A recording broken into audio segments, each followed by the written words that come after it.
Hello! Bonjour, nous sommes aujourd'hui le 18 avril 2021, 18e jour de mon challenge et aujourd'hui j'aimerais vous parler de la loi de l'attraction.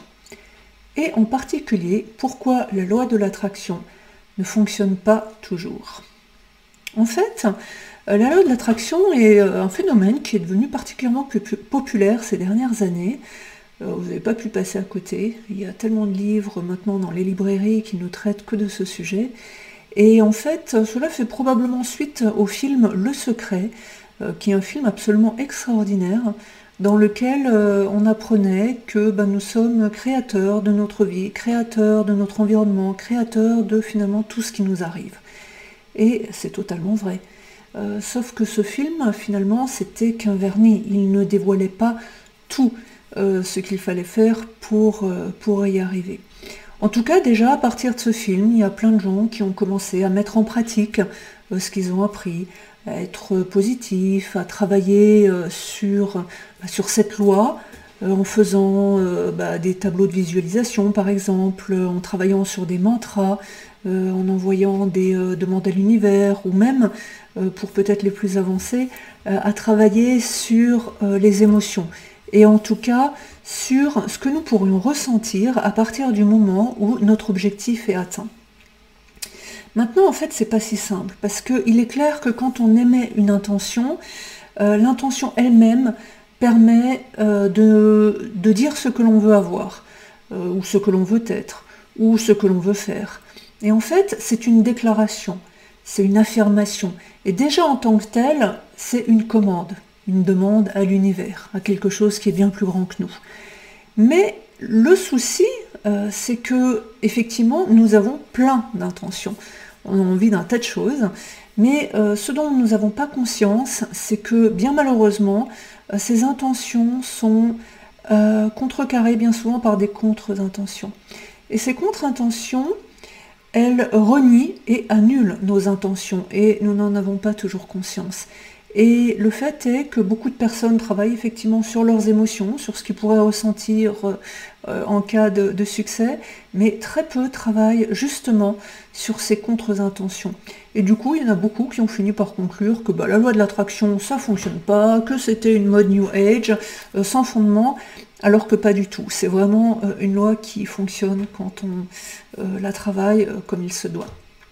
En fait, tant que l'intention n'est pas claire et positive, la contre-intention inconsciente va la surpasser. Et tant que nous avons ces contre-intentions, il n'est pas possible d'atteindre nos intentions. Dit autrement, la pensée consciente a peu de pouvoir par rapport à un inconscient. En fait, c'est notre inconscient, nos subconscients qui va diriger. Et nos croyances, notre façon de penser, nos mémoires, tout ce qui est enregistré dans notre inconscient ou nos subconscients, ça va être le centre de contrôle de nos vies. Et c'est ainsi que nous sommes gouvernés par des croyances limitantes sans en avoir conscience, par loyauté par rapport à une famille, par rapport à un groupe auquel nous appartenons, par rapport à nos parents, notre famille, nos ancêtres, et ça peut aller justement assez loin. Et alors, on va baisser les bras et puis on va dire « Ah, c'est ainsi, c'est comme ça, c'est ainsi que cela doit être », dans une forme d'acceptation. Et en fait, le souci, c'est que là, nous ne sommes pas dans l'acceptation, mais nous sommes vraiment dans la victimisation. Et c'est pas du tout la bonne attitude. Et c'est souvent ce que pensent les gens qui décident qu'ils ne peuvent rien changer ou qui en tout cas n'ont pas l'intention de changer quoi que ce soit parce que c'est beaucoup plus facile de dire « Ah on n'y peut rien, c'est comme ça, et voilà, j'ai pas les bonnes bases, je peux rien y faire ». Vraiment l'attitude de victimisation. En fait, la personne qui prend ses responsabilités, qui prend sa vie en main, elle réalise qu'il n'y a aucune limite. Que rien n'est impossible et que franchement le champ des possibilités est absolument infini. En fait, cette personne, elle a compris que sa connexion intérieure à la vie, c'est vraiment son GPS qui va le conduire pour le succès.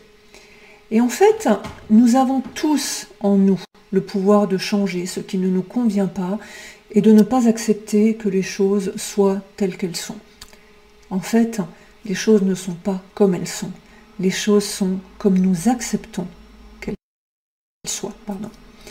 La différence, elle est dans notre attitude, elle est dans notre façon d'analyser les choses et surtout d'y répondre, dans la façon de ne pas donner notre pouvoir aux choses négatives en tout cas, et également aux autres. Une fois encore, là on peut parler de mémoire, donc aux autres, aux ancêtres, à la famille, au groupe auquel nous appartenons.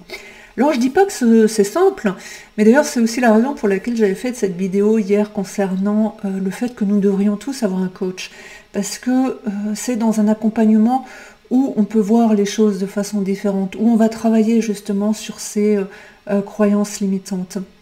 Parce que finalement la vie, c'est une co-création. Et nous devons faire notre part, si on veut concrétiser nos objectifs, pour justement devenir une meilleure version de nous-mêmes, pour faire de notre vie une vie encore plus belle et plus grandiose, et bien évidemment pour en faire profiter notre environnement.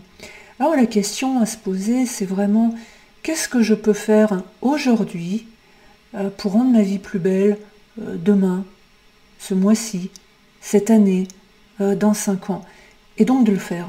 Vraiment, parce que finalement, tout passe par l'action. Mais passer par l'action, ça veut aussi dire, bien évidemment, surmonter ses peurs.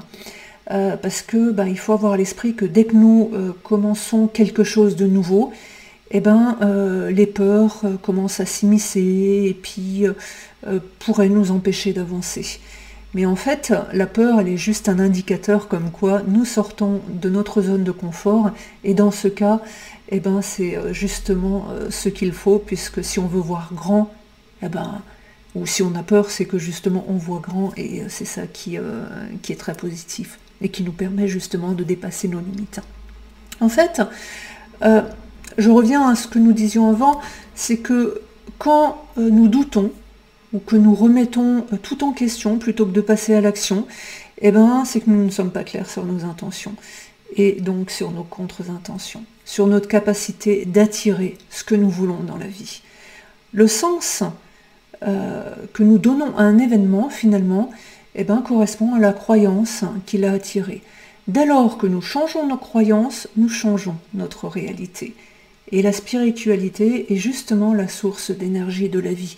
Tout le reste n'est qu'illusion. Alors là, je vais reprendre une citation d'Albert Einstein qui disait « La réalité n'est qu'une illusion, quoique très persistante. » Et en fait, la réalité telle que nous l'apercevons est une illusion. Elle est vue à travers nos filtres de croyances inconscients. Et nous pouvons la voir d'une façon, une autre personne qui sera un observateur au même moment la verra de façon complètement différente. C'est notre version de la réalité. Et dès que nous revenons à la source interne de tout ce qui est, nous pouvons alors atteindre tous nos objectifs et manifester tout ce que nous désirons. Mais j'aurai l'occasion d'en reparler lors d'une prochaine vidéo sur comment travailler sur justement ces contre-intentions pour atteindre nos objectifs. En tout cas, c'était le sujet du jour et je vous remercie et je vous dis à demain. Merci, au revoir.